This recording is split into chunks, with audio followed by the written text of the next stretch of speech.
Gagne. Gimmicky ads sell dog food. Not.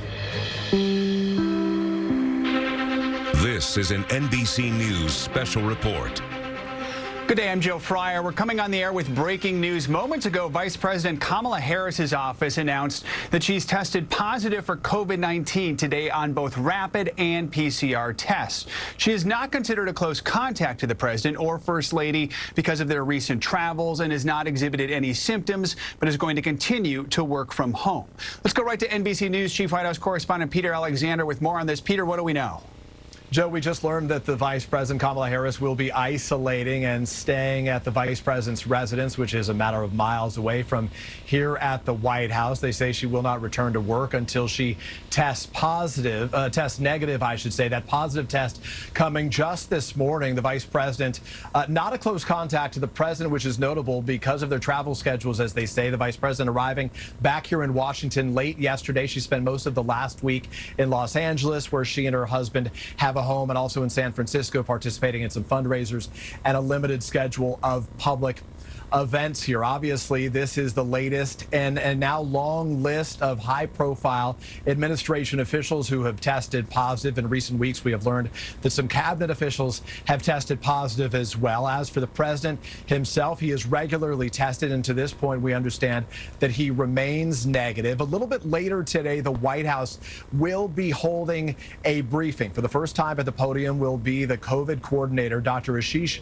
Jha. Well, the White House will be formally announcing the purchase of 20 million treatment courses of an antiviral pill made by Pfizer called Paxlovid. That's a pill that they're hoping more Americans will take because it can significantly lower the risk of hospitalization and of deaths here. The last time that President Biden saw the Vice President, we have learned, was about 8 days ago. Not yesterday, Monday, but the Monday before, during the Easter egg roll, before she headed off to California. But again, Joe, at this time, we were told that the Vice President, Kamala Harris, is having no symptoms, that she's fine, frustrated, according to some aides, that she can't go back to work, but that she understands the CDC protocols. And for now, as you say, she will be isolating at the Vice President's residence until she's safe to return. Joe. All right, Peter, thank you so much. Let's bring in senior medical correspondent for NBC News, Dr. John Torres. So, Dr. Torres, we know she's not showing any symptoms, but that doesn't mean she's not contagious. What isolation methods will the Vice President have to follow now?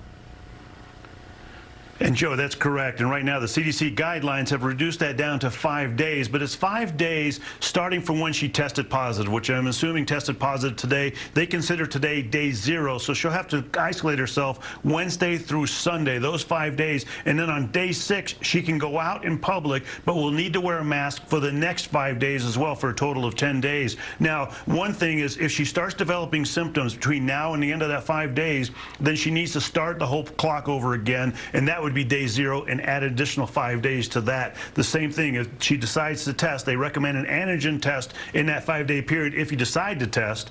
And if that's positive, then you have to start the clock over again. So at a minimum, today through Sunday, and then Sunday, starting Monday, she could go ahead with the mask, get out in public and be around people, Joe. Her office says she has not been a close contact to the president. What would be considered a close contact?